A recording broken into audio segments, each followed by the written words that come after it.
Hi everybody, I'm here today in Ecuador with Mofwoofoo, who has created an amazing eco-village here just outside of Vilcabamba in southern Ecuador. And we just took a tour of this land, and it's a really, really awesome place. And I wanted to talk with you today, Mofwoofoo, about this project and how it's come along and what some of your experiences have been. So let me start just by asking... A lot of experiences. Yeah, for sure. Let me start by asking, how long have you been on this land here? Well, I moved here in December 2012, and now it's January 2016. 17. 17, yeah. So yeah, that's good 5 years or so? 4 years? Well, 4. 4 years. Well, you've done a lot in 4 years. There's a lot of really awesome natural building constructions here. We're in the top of an amazing treehouse right now, which you'll be able to see in other portions of the video. And this is just amazing. The woodwork and the natural earth and materials, it's really, really nicely done. Do you have a background in natural building, or what is your background in? Well, I never really, when I was, let's see, back in the 60s I was a hippie in San Francisco. Okay. That doesn't really count much, but... I think it counts for something. And then I had maybe the world's first antique clothing store in North Beach in San Francisco, where we had the most incredible collection of clothes. And then I did a few things. I worked 7 years at a regular job in my life. That was terrible. Raised some kids, and then I was a creative movement teacher in the private schools of San Francisco for a while, and an activist as well with Food Not Bombs there. Oh, okay. And then in the year 2000, I retired. And in 2004, I moved into a community on the border of Holland and Germany for 5 years, an intentional community. And then I spent after that, 8 months in Spain at my brother's house on the Mediterranean, and then came here to Vilcabamba in March 2010. It took me 18 months to find this land here, which is the world's record for how long. We're taking a long time to find land, because most of the foreigners find their land in 1 week or a month, which is a huge mistake, because nothing is like up here as it is. Yeah. And you held out for a good spot. Yeah, I did. I had some idea of what I wanted. It's a little smaller than what I wanted, but then after a few years I was able to buy 2 adjoining properties, so we finally got a road down here. Yeah. So the whole thing has really progressed quite smoothly and nicely. And people, after I moved into my treehouse in December 2012, people slowly were coming through here by word of mouth. Lots of young South Americans who were artists and circus people or musicians. And they could stay here as long as they helped out 4 hours a day. And then finally, enough people wanted to live here, and then we decided that we don't want people just coming and leaving because it's too destabilizing. So now we just have volunteers who come for a minimum of 1 month. So it's been a wonderful experience for everybody. Cool. A lot of eco-villages that I've checked out, and I hear from other people who are part of the scene, some of the problems they have are too many rules, too many controlling regulations, and I've gathered from what you were saying earlier that there's none of that here. You don't have a lot of rules here. We have no rules. We have one rule. You have to do what you want to do. That's a good rule. But other than that, it's all, we just have agreements. So we have a consensus process where 100% is necessary for an agreement. And then we have 3 principles, unity, harmony, and personal integrity, that everybody agrees to try to maintain if they're going to live here. And so if there's an agreement, we try to honor that agreement. And that's all we need to have a pretty smooth functioning community. Have you had any challenges with people who don't honor agreements, or have you had any kinds of, had to take any steps to try and correct problems where people aren't pulling their weight, or where people are causing problems? Actually, there was only one time that happened, when I was informed that some people had come into my house while I was gone and taken something of mine. And at the same time, at that time, these were volunteers. or that's when they were just people staying here at that time, working 4 hours. And another person, he was doing hard drugs here. And another person had a sore on his arm that was infecting a lot of people, and he wasn't being careful or considerate. So in this one day, I told all 5 people they had to leave that day. And if they wanted to know why, they could just come and talk to me. And only one of them came to talk to me. They all knew. Yeah. So they left very graciously, and that was the only time we ever had any problem. We never had a problem with somebody who would come here and just not do anything, because that wouldn't be honoring the 3 principles. Right. There's never been a problem. Sure. A lot of people who hear about the idea that people can live without rulers, the concept of anarchy or voluntarism, they get really concerned that, oh, well, people will just be bad and they'll do not so good things. You don't seem to have had a lot of experience of people abusing the sort of trust that comes with a place like this. No, because, I don't know, miraculously we only attract beautiful people. Well, that's part of the space you hold and create will attract like people, I think. I don't know the real reason. Sometimes people say it's because of me, but I don't really know that that's true. Yeah. Because there's also other people here who are very, could be pulling in people like that, yeah. their energy, but no, we just really get great people here. But I think South America is filled with great people. Yeah. Because the culture is not as damaging as like in the United States, where everybody is raised on lies that everybody believes is true. And naturally that has an effect on everyone that makes them either drug addicts or confused or lost. Yeah, yeah, I see that a lot. Tendency. And you see less of that here. Brought up in that kind of environment. In South America, even though the governments are as bad as everywhere, people, they have a richer culture and a much more warm-hearted and friendly culture, more respectful. That's cool. Less egotistical. Yeah. So this is a mostly Latino community. And it's really the first community that's survived since the 70s, when there was one raw vegan community led by this eccentric guru fellow named Johnny Lovewisdom, outside of Vilcabamba, about 20 minutes away, that lasted for 10 or 11 years. Since then, there have been a lot of attempts to make communities, but they've all failed, and they're all gringo communities. They were not Latino. This is a mostly Latino community. Spanish is our first language. Yeah. But it's open. I mean, we're not. It's an artist community, eco-artist community, so it's open to anyone.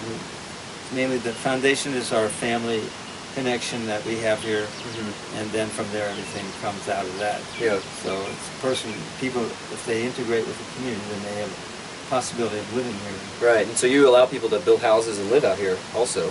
Or how does that work? Well, the way that works is like, once they've lived here for a while and it seems like they do want to stay for a while, then they have the option to build a house, and I will pay up to $5,000 for a house, and all the houses that they build have been under $5,000. Except for my tree house. Yeah. And then if they ever want to leave, the house just belongs to the community. Right, makes sense. That way they're not risking assets of their own. If they do leave, they haven't invested too heavily. Wow. So it works out well so far. Well, that's really great. It's encouraging, because I really believe that a model like this is important to helping to transition away from the destructive culture that you mentioned earlier. Like, I don't see any other way out other than to get together in groups of people and create communities where we live differently, and where we work on being more self-sufficient, and where we relate to each other in a more family-centered kind of way, like you mentioned. And I really think that what you're doing here is a great example for anyone out there who is not really sure how it could work. How could we possibly get out of the rat race and get out of the old way of life and live differently? I think this is a living example of what that looks like. Yeah, we'd like to be a good example of it, to have a lot of abundance here. We've planted tons of fruit trees that need a lot of care, and also have lots of gardens for growing our own food. And I think that we'd like to be a good model. It's something that takes time to process, to get more and more better organized. Because we're self-organizing, and we use consensus with 100% people. And everybody's equal here. I'm not the leader or the boss. Right. And so this method of having autonomy and freedom is an experiment, because nobody really has freedom in the world, except in small ways. Yeah. You have the freedom to choose Coca-Cola or Pepsi. Yeah, one of those limited choices. But also, with the constraints of government, you don't really have full freedom. But here you do have a lot of freedom because there's no authority. Yeah. And it works really well because freedom goes with love. Yeah. And the bottom line here is love. Mm-hmm. When you do things for the community out of your heart, it's a form of love. And so a lot of people do that. They are very generous-hearted and make the community as great as we can. That's the motivator. That we can live as nicely as we want to. Yeah. And keeping things clean and flowing and all that. It takes a lot of really good organizing, which we're always getting better at. Yeah. And that's how it works. And that's how it could work for any community at any size, really, even, where people decide on how they want to live and how they want to do things rather than some outside influence or authority. Like in Vilcabamba, the town that's 10 minutes away by taxi, it's completely controlled by Loja, the city, about 45 minutes away by taxi. And they often bring things into the town that we really don't want. Like they brought in a lot of police. All the police are pretty much corrupt, and they do nothing for us. We've had violence here in the past with people getting very badly beaten by robbers in places where they were more isolated, and the police never caught anybody, and you have no protection really from them. So it's like tempting to want to have a gun. Here we're pretty safe with a lot of people, but yeah, and you're kind of isolated from the traffic. Yeah, so it's not a problem, I don't think, but we haven't had a problem anyway. But it's a shame that people in Vilcabamba can't make their decisions. They put in traffic lights where there's no traffic, so you have to just sit there and wait for it. There's no other cars. Sounds like government put for you. Somehow they make money on these things, and so they push their stuff on. Yeah. I really don't like it. Yeah. Well, I think that's another aspect of why it's important to create spaces where that's not going to be the case. I mean, even though there's powers that be out there that want to control their streets and their system, if more and more places like this appeared where whoever does have the legal right to impose all the laws doesn't, and just lets it be a free space, I think that humanity could flourish under such a free environment. And I mean, really, there's no real reason to have all of those controls other than to appease the people who are sort of parasitically sitting at the top of the pyramid and feeding off of everyone else. And so, if you took that away... No, with self-organizing, people will... It's just like the way it existed here in Vilcabamba 30, 40 years ago. My maestro, who's we no longer have workers here, but we did have workers for 5 years, was saying that when he was 9 years old, people would hardly ever work for money here. They would all have mingas where they would all go together as volunteers and make whatever the town needed. Like a work party. Yeah. And then that's all changed in the last 30 and 40 years. What brought the change in? Was there just more outside influence, or just the... No, well, the problem, what brought it in my opinion, was like, there was an unconscious choice to have tourists here. And somebody started a hostel, and then there's always like these backpackers coming through since the 1960s, but not a huge number. And then another hostel, and another one, and another, and finally they're dependent on tourists. Yeah. And tourists undermine the culture. So, not intentionally, but that's right. The way it works. Also, you have like, as an outgrowth of capitalism, this is what's happening here is typical in many beautiful places where foreigners find it, and then more and more come. It's nobody's fault, but it's called neo-capitalism or neo-colonialism. Right. And the prices of everything goes up, up, up, up. The land prices are way up. It used to be 25 years ago, the land was pretty much valueless. You could get land for nothing. Now it's like sometimes 100,000 for a hectare. I've seen some of that. Where it is. Yeah, it's unbelievable. It's gone way up, but not only the land, but everything has. So the Ecuadorians are working, some of them are working 16 hours a day, 7 days a week, all year round. And they have to work all the time to make ends meet. And they have all the resources and the know-how, but they have no money. So they're dependent on the foreigners for the money. So they're like a second-class citizen in their own home, in their own country. And that's just capitalism. You can't say it's his fault or nobody's fault. We're just following along, you know, like they want to work here. The workers want jobs. And we have to pay them what the going rate is. If I wanted to pay them more, because they only make about $20 a day, if I wanted to pay them more, I don't think it's fair. Then it would go up all throughout the whole area, and the Ecuadorians couldn't afford to pay for workers. And that's what does happen sometimes with the people in the gated community in Docobanu, where it's mostly Americans. They paid the electricians double, and then the price for electricians doubled for everybody. Yeah.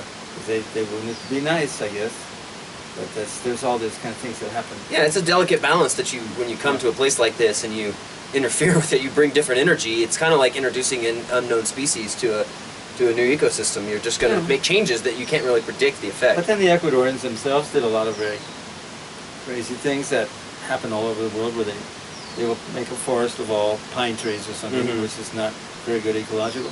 Or they've cut down all the trees on these mountains around here in the last 100 years for cattle raising. Yeah. And that killed all the fish in the rivers because the water would get muddy and they couldn't breathe. So that wasn't a really great idea. It used to be organic here, but then that's changed. Now they use pesticides. Really? And it would be smart if there's more organics here, because a lot of people get cancer here. It used to be known as the Valley of Longevity. It still is in a way. But then there was also the whole thing about, a lot of times the Ecuadorians would be joking about their age, and it wasn't ever clear. But the thing is that there are people I know right now who are over 100 years old who live here, even though it's changed. The lifestyle was much more organic in the past and healthier.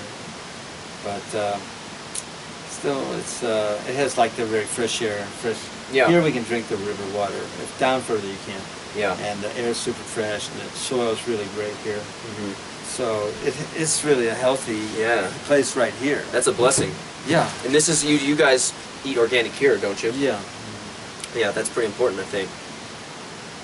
So. Yeah. So let's see, what else can I tell you? This is mostly an artist. Mostly Latino artist ecological community. And we really honor humility. So there's no arrogant people here, no matter how skillful or talented. It's just not it just wouldn't go over well here. Yeah. And everybody's super friendly and nice. And we only attract really great people, it seems. Never had to solicit for people. So you don't advertise or?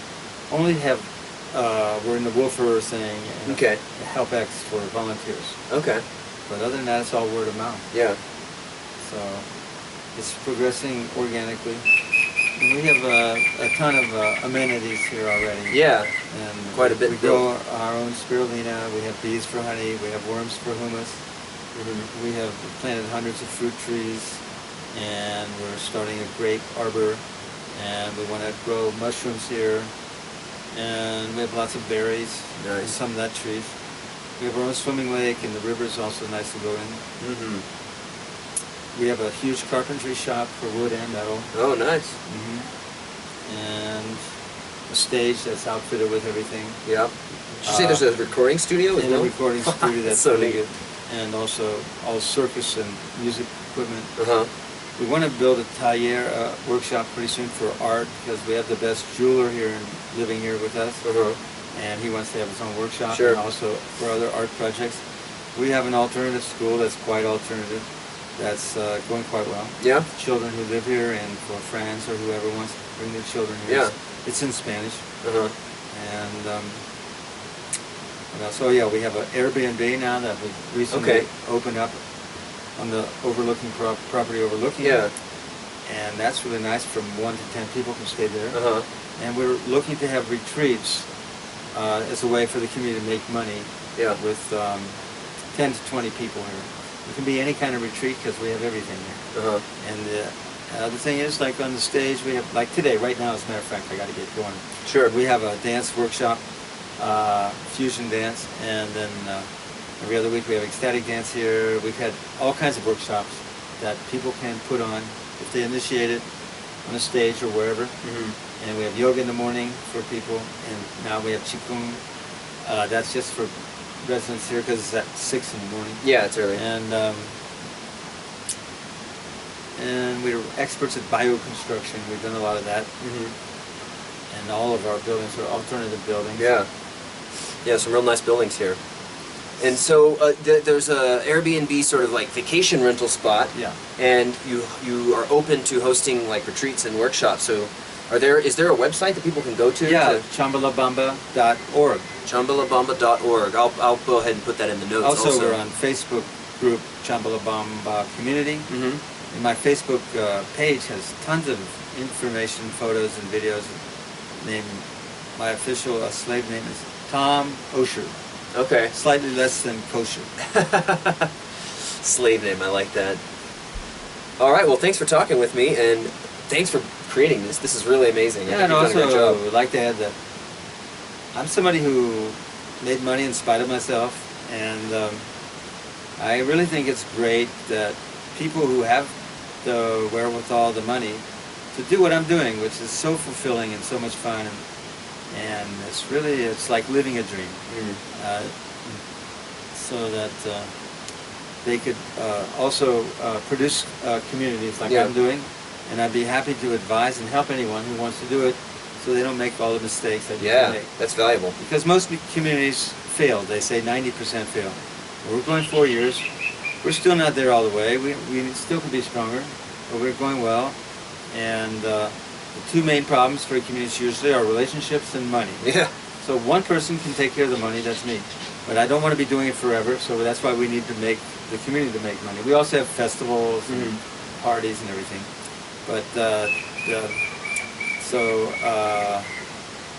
then what was it? You're talking about relationships and making money. Oh yeah. So I have the money thing covered, and the relationship thing is really covered as well, because to live here you have to feel good with everybody. Everybody has to feel good. It's an organic process for people to enter the community. They start as volunteers. It's best if you speak Spanish, because it's really much easier to integrate really quickly if you speak Spanish. Otherwise, it's more hard. But and then when it feels right on both sides, then you say yes, you're in the community. It's not that much different, except that you come and you make decisions with us, and you get a house when you're ready. When you've been here for a while. So it's an organic process. We don't have to say yes or no. It's just like when the person who wants, or the family feels good about living here, and the community has a big yes for them, then it happens like that. It's not like we have to say yes or no. Right. That's really great. Yeah. And I really hope that the beauty of what you've created here will be an inspiration to other people who are in a position to create something like this, because if the world had more of this, the powers that be, the powers that shouldn't be, would have a much harder time maintaining control over everything if more people learned how to step out of the system and just live free in a sort of community way. I think the community movement, which started in the 60s, is not really gone that big. I mean, there's a few thousand intentional communities in the world that you can see on the internet. Yeah. Not all of them are there, but most communities have problems with the money and the relationships, so there's not really a smooth sailing thing, but they still can have a lot of benefits. Yeah. But we're trying to get past those two problems, and we are, and it's always really great here. It's very tranquil. Yeah. And it's a good energy here that everybody can feel from day one all the way through. Yeah. So we've been very fortunate with many things. You know, there's obstacles that always happen, things break and everything. Sure. But it all works out really well. Well, that's great, and we'll wrap it up there. Thanks again for talking with me, and we'll keep an eye on this one, because we're looking for inspiration for how we can make this world better. So, thank you for the interview. Yeah, definitely. Thanks a lot. Okay.